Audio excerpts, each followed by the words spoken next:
O2 is the second largest mobile network operator in the United Kingdom, yet possesses relatively little in the way of 3G and 4G spectrum, having purchased only a 10 MHz paired block of 800 MHz spectrum in the UK 4G spectrum auctions. Furthermore, their main capacity 3G spectrum band, so 2100 MHz, they own a paired 10 MHz section of, alongside 5 MHz of unpaired. Once all their spectrum is taken into account, O2 owns the least amount of spectrum per user of any mobile network in the United Kingdom. So how does O2's network not only not collapse, but actually work quite well in even the most dense urban areas? So in this video I will explore how O2 manages the spectrum they own to get the most out of it, and also go into some of the other approaches that they use in order to manage the capacity demand from consumers in high load areas. First things first, that 10 MHz block of 800 MHz spectrum is not the only spectrum that they use for 4G. So O2 refarms the 1800 MHz spectrum, of which they own 5.8 MHz paired, in most areas for use on 4G services. So that means they go from 10 MHz of spectrum to 15 MHz. Now, obviously that means the capacity increases by 50%, which is quite significant. Now, in terms of what a typical mast count this looks like, we can see that there is quite a lot of cables, so quite a lot of feeds, which indicates there's quite a lot of bands.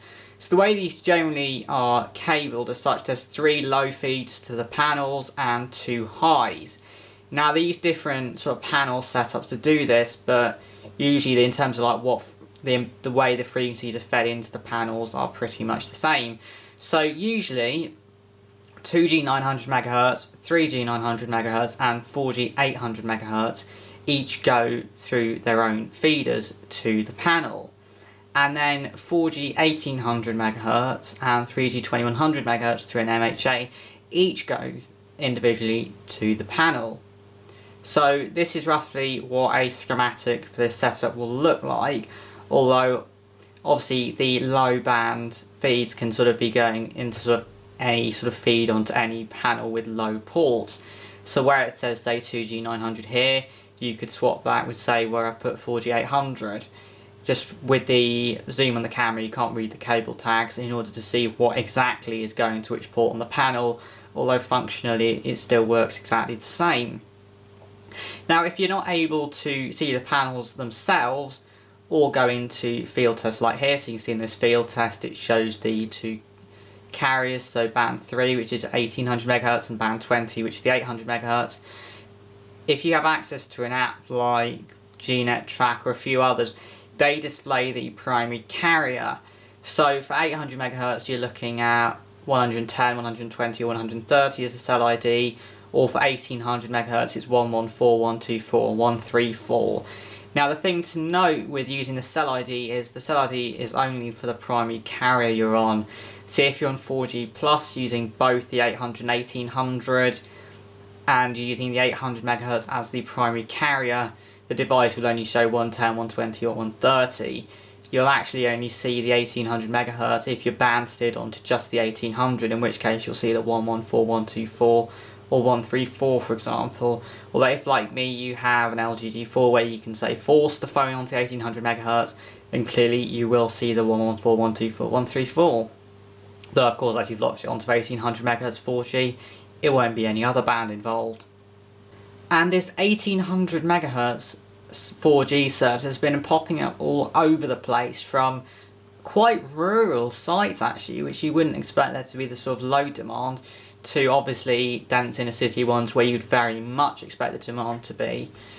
And in terms of the speeds that are achievable, you're looking at around about 110 megabits per second as a maximum, and I've achieved in the 80 megabits per second range in quiet locations.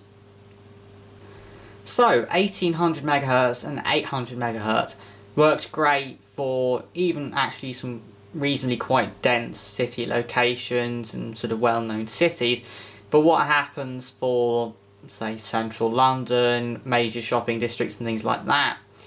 What do you do then once you've rolled out the 800 MHz 4G and the 1800 MHz 4G? Well, the solution largely is to roll out more sectors. So what I've noticed O2 doing is using 6-sector setups. So the theory behind these is instead of the user on the mast being split in sort of 3 sectors, they're split into 6, and therefore you roughly double the 4G capacity available. And this is actually quite a significant increase. So if you think 15 MHz on a 3-sector site then could effectively become like 30 MHz on a 6-sector site in terms of 3-sector capacity terms. So obviously 30 MHz on a 3-sector site is obviously quite a lot of spectral capacity. So therefore doing 15 MHz on a 6-sector still provides you with quite a significant amount of capacity to the area. Now these 6-sector masts are quite complicated, as you would expect, and almost always use Commscope panels, which helps a little bit with the recognition side of things, and also once again there are an awful lot of cables going into the masts. Now to make this slightly more simple, I've drawn a schematic and got a nice picture of the mast here. So there are 2 panels. On the left is a 10-port Commscope and on the right is a 4-port Commscope. Now the panel on the left has basically 4 sets of high band inputs and 1 low. Now the back 2 high bands, so the 4 ports at the back, the yellow ones, we can ignore as they're generally not in use. The middle red ones are used for 2G 900. Now these ports form a normal 65-degree beam, so for 2G 900 this site will be 3 sectors as normal. The blue ports at the front, each of those is 33 degrees, so they're 2 beam. So obviously with 3 of these panels around the side of the building, there'll be 6 beams, so 6 sectors. So now each of these blue ones carries 1800 MHz and 2100 MHz. So the 1800 MHz is the 4G and the 2100 MHz is the 3G. Now they're fed before 3 mastered amplifiers and then combiners, where the low band and the high band is combined both at the antenna end and the equipment bunker, sort of BTS end, presumably to save on needing lots of large feeders. So then if we move on to the 4-port panel on the right, it carries the low band services, so the 3G 900 MHz and 4G 800 MHz. And once again, each of these sort of sets of ports, each of these 2 ports is 33 degrees, so the panel in total emits 2 beams. So from this one side of the sort of mast, we have 2 beams for 4G 1800 and 3G 2100, and 2 beams for 3G 900 and 4G 800 MHz. So as I said, on the overall mast therefore, we have 3 of these, therefore 6 beams of 3G 900, 4G 800, 4G 1800 and 3G 2100. Now obviously with these additional sectors, these cell IDs that I spoke about before become slightly different. So where a 3-sector site has sectors 1, 2 and 3 on 800 being 110, 120 and 130, for 6-sector 800 MHz, the remaining 3 sectors are 140, 150, 160, and for 1800, which were 114, 124 and 134, for sectors 1, 2 and 3, sectors 4, 5 and 6 are 144, 154 and 164. So very much as expected there. And this mast in question was in a very, very busy part of inner city London, where certainly travelling by car was incredibly slow, and you'd almost expect the mobile networks to be just as congested based on the sheer volume and density of users in the area. But thanks to this 6-sector approach, O2 is more than capable of streaming high quality video to my LG G4 while I was trying to establish where the next site was, using other devices of course. So all in all, the 6-sector approach in that location worked very well. However, there is a location which has a panel with even more beams and a mast with substantially more sort of sectors than 6. So this one is on top of a hotel near Kensington, and this mast, some of it will probably look similar to the last one and some of it won't look quite so similar. So what we have here on the left of the setup is a 5-beam panel. So this fires out 5 beams for 3G 2100, and the middle panel is a dual beam low frequency one, so that does the 2 beams for 4G 800 and 3G 900, just like the previous setup. And the panel on the right is a sort of legacy O2 panel that you see quite a lot, which will be doing single beam 2G 900. So as far as 4G 800, 3G 900 and 2G 900 is concerned, this mast is exactly the same as the last one, except this mast doesn't carry 4G 1800, and this mast has 5 beams for 3G 2100 on this side as opposed to 2 beams like the other. Now this mast also varies from side to side. So the northeast side of this mast looks like this picture, so it's got the 5 beam, the 2 beam and the single beam. The other 2 sides of this building have a dual beam and a single beam. So in other words, this mast is 6 sector for 3G 900 and 4G 800, 3 sector for 2G 900, so like I said that's the same as the last mast, but it's 9 sector for 3G 2100. Now the northeast side of it, which has the 5 beam 2100 panel shown, serves sort of Hyde Park and that area of London. Obviously you can't stick masts in Hyde Park, so when that place is busy the load on this mast is very high, and I imagine in time 4G 1800 will probably be deployed to this site. Now beside macro cell strategies, so what I've spoken about so far are macro cells, e.g. big, as in macro is big, so big masts, so the typical masts that you see on top of buildings, and the large sort of panels that you see on walls and in large street monopoles and streetworks towers. However, there are smaller masts and panels and equipment available to operators, which are known generally as microcells, and O2 has quite a number of these around. Now often these originally were for 3G 2100 MHz services, so to provide that sort of extra data capacity in urban areas, although one I've come across seems to be doing 3G 2100 and 4G 1800 as well. So this is the mast in question, and we can see the cabinet as well.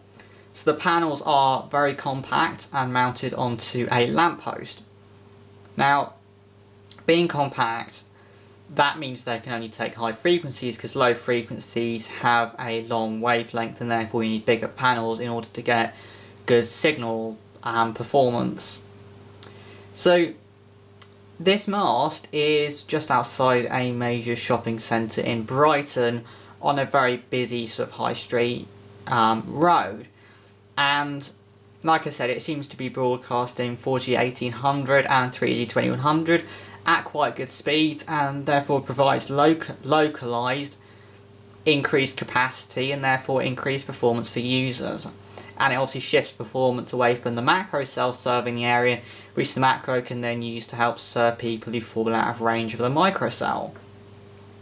And actually nearby to this lamppost based microcell, there was another microcell mounted just on top of the sign of the O2 shop, which looks a bit like a blue fin. Although I suspect that one is probably 3G 2100, although with the sort of number of macro cells and also the 2 microcells in this area, it's quite hard to work out exactly what frequencies each was broadcasting, especially as I had limited time at the time. Now also in Brighton there is another lamppost mounted O2 microcell with a similar looking cabinet. Now I didn't have time to visit this one, though I believe it's probably 3G 2100 only based on the type of panels used, because I think they're only about 1950-ish to about 2200, so 1800 MHz will fall below the bottom input range for those panels. And as a final strategy, O2 has quite a large Wi-Fi deployment, as its customers tend to know. So you see O2 Wi-Fi in cafes and restaurants and all sorts of shops like that, and obviously if O2 mobile users and tablet and data users connect to the O2 Wi-Fi hotspots, that obviously shifts data load away from the macro network, and certainly with things like Wi-Fi calling, it completely sort of shifts the load away from the cellular network onto Wi-Fi, which is quite nice. Now, O2 doesn't just have Wi-Fi hotspots inside buildings and shops, they actually have some mounted on lampposts outside, and kind of like the microcells, you can very easily just walk past them without ever noticing they were there, even if they're pretty much straight in front of you, although they seem to once again be mostly in incredibly dense parts of central London. So here's an example which I think is near some galleries and stuff. So the unit is black with two little sort of antennas sticking out the top and a few cables out the bottom, and there are these every a few tens of meters along this road. So much like the O2 Wi-Fi in shops and retailers, like I said, by users using these hotspots, it shifts data and actually calls potentially off the macro cell layer and onto Wi-Fi, which aids the performance for those using the cellular network. So between these approaches, the addition of 4G 1800 MHz, the use of 6 sector mast for 4G 800 and 4G 1800, and the use of microcells and O2 Wi-Fi, despite their relatively small chunk of sort of airspace or spectrum, O2's performance remains very competitive in a market where the other operators own very significantly more spectrum per customer. And I'm sure O2 is working on other developments in order to keep their network running successfully in even the most dense areas, and I'll obviously do a video and videos in future to let you know of any more that I find. Thanks for watching, and check out my cellular networks playlist if you like lots of mast and antenna and phone network related videos. And actually also my website's quite good in my opinion for that kind of thing as well, which will be linked below in the description.